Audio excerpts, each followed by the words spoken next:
Hello again, everyone. So, if you watched part one, you can see that in that video I talked about why black women are like gingerbread men. I know that sounds weird, but basically that was part one. And in the background, you could see me drawing this AMBW couple. I did the lineup. With this video, I am now going to color it in. And in this video, I am now going to talk about why AMBW is my favorite interracial pairing. And I'm also going to be talking about Chrissie and Divine Dark Skin and how I think Divine Dark Skin is good for us mixed race girls as well. Okay, so let's start on why AMBW is my favourite. Okay, so let's think of the stereotypes in the media for a moment. Black women are masculine, they're fat, they're big, they're manly, they're loud, they're ugly. They're nappy-headed, they're just ghetto, they've got attitudes, that they're not, when you think about it, those are not nice stereotypes. But then, parallel to those stereotypes, Asian men. Asian men are feminine, they're tiny, they're quiet, they're overly polite, they're girly, they've got small penises, etc., etc. Like, you can see the parallels between these stereotypes that, black women and Asian men are subjected to. Asian men are feminine, black women are masculine. Asian men are quiet, black women are loud. Asian men are small and tiny and have small penises. Black women are fat and manly looking. Can you see, the correlation, like the parallels, the opposites? Even in the news, there was this survey that suggested that black women and Asian men, they are the least desired when it comes to online dating. They are, people don't really click on them that much. Like, black women are the least chosen women and the least sought after, and so are Asian men. And because of those parallels, they have become my new favourite couple, because opposites attract. And not only that, but another parallel is that both of these groups, black women and Asian men, they date out in the minorities in their groups. I mean, when it comes to interracial dating, black men marry and date out 3 times the rate of black women, and Asian women date out and marry interracially almost twice the rate of Asian men. Asian men and black women are more race loyal than their counterparts. That's another parallel between them. And it's because of all these parallels that has caused me to admire AMBW, which has caused me to fall in love with this union, this interracial union. It's such a unique, different union. And because I feel like Asian men and black women, despite having such different backgrounds, different cultures, being from different countries, looking so different, I feel that these two groups can relate. And not only that, but, they actually look good together. Like, Asian men and black women, when they walk down the street holding hands, they actually go. And their babies are pretty. I'm just joking. But basically, that's all I've got to say. I mean, also in terms of promotion, like, black women, they don't get very good promotion. And in the USA and in the UK, neither do Asian men. But Asian men, they get good promotion in their countries. Like, in Korea, in Japan, in China. Asian men, they get a lot of good promotion. So that's all I have to say about AMBW. Next, I'll be talking about Chrissie and why I support Chrissie. I've been watching Chrissie for the last year now. I've never disliked her. She is, in fact, what taught me in depth about what colorism was and the game and stuff. I first discovered Angel Ramirez Jordan, and you guys know that I drew him. But here's the thing. Here's how I find that Divine Dark Skin helped me. Like, here's how it helped me, a mixed race woman. You see, the thing is, they do force blackness on us mixed race people. Like, some black people, they push us out, they say we're not black enough and shit. And then when we say, okay, then we're not black enough, we're mixed, you then get other black people trying to forcefully one-drop rule everyone in.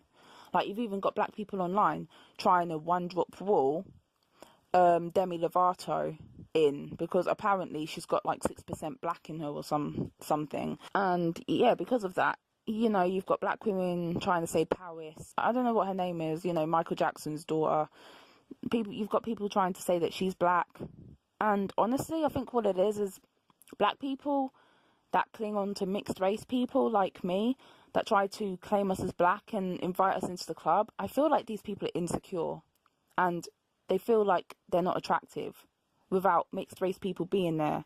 And they feel that our beauty as mixed race people will trickle down to them. But, you know, that never happens. It just doesn't work. Other races of people don't do what black people do, and they're better off for it.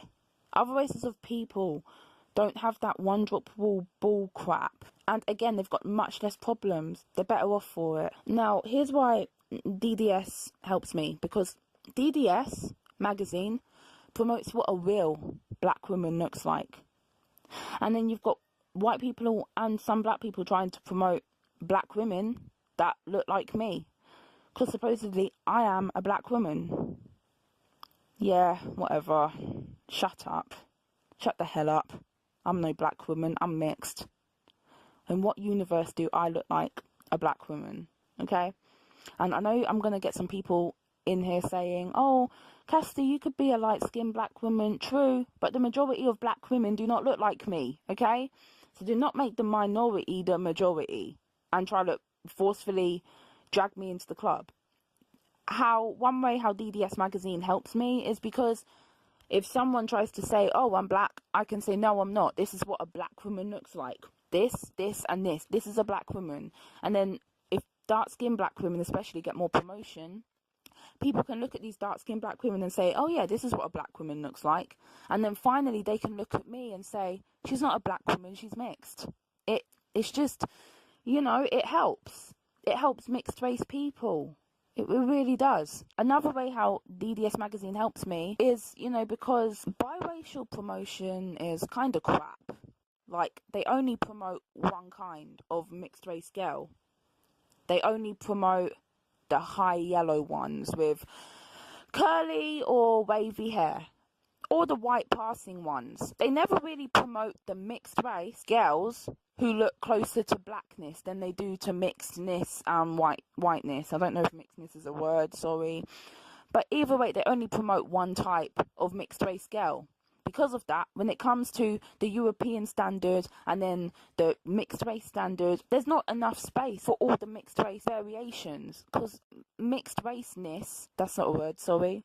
But basically, biracial people, we come in every shade, in every feature, in every hair texture, in every eye colour, in everything, really. We could look like anything. And because mixed race is only being promoted as one thing, there's not even space for all of the different types of mixed race, let alone the black passing mixed race people, let alone the black girls. But here's the thing, the European standard of beauty is over here. And if organisations like DDS magazine and the Pink Pill that Cassidy-Anime promotes, and just more beauty promotion for black women is over there, opposite to the European standard.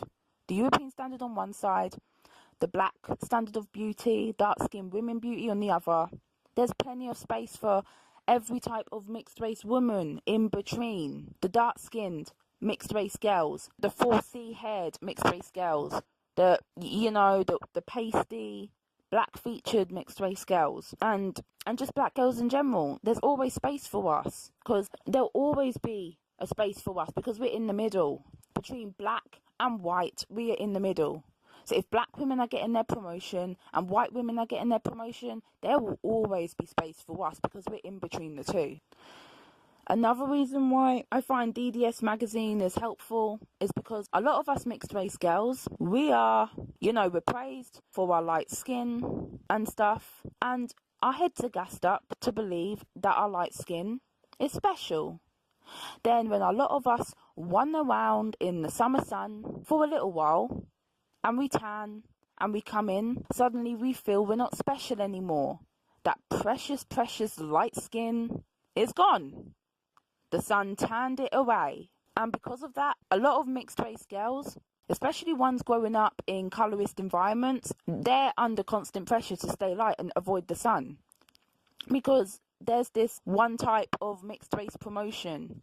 You can't be too dark. You have to be high yellow or red bone or white passing. If you're too dark, you lose your promotion. You're bundled into the black women category because it's not about what DNA you carry. It's about what you look like. With DDS magazine promoting dark skin and mixed race girls who are dark or mixed race girls who tan a lot, they can look to divine dark skin and feel confident. They can look at all the beautiful black women on there, and when they go out into the sun and that light skin that they get praised for is tanned, they can look at the Lupitas and the Alec Rex, and they can look to Chrissie's magazine and they can say, I don't care that I've gotten darker. I'm still pretty. They won't be under constant pressure to be light, because everyone gasses their heads up that light is white. Even me, I have gotten, watching the colorism that black women go through. I mean, it's not like black people hide it. They air it out for the world to see. Even me, I've gotten scared of getting too dark and going out into the sun because I'm scared of losing that light skin privilege. And a lot of mixed race girls are. If we had divine dark skin to look to, we can be like, oh, you know what? We don't mind getting darker. I don't mind. Because look at those beautiful women on DDS magazine. It helps us. It does. And with that, that's all I've got to say. This is part 2, and thank you for listening.